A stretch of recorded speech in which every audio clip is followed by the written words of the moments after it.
Station per gli innamorati della musica italiana, anche in autogrill.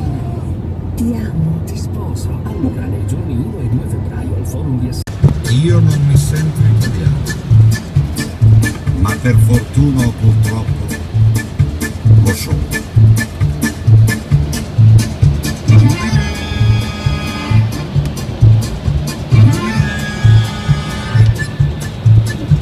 Scusi Presidente, non è per colpa mia, ma questa nostra patria non so che cosa sia. Può darsi che mi sbagli, che sia una bella idea, ma temo che diventi una brutta poesia.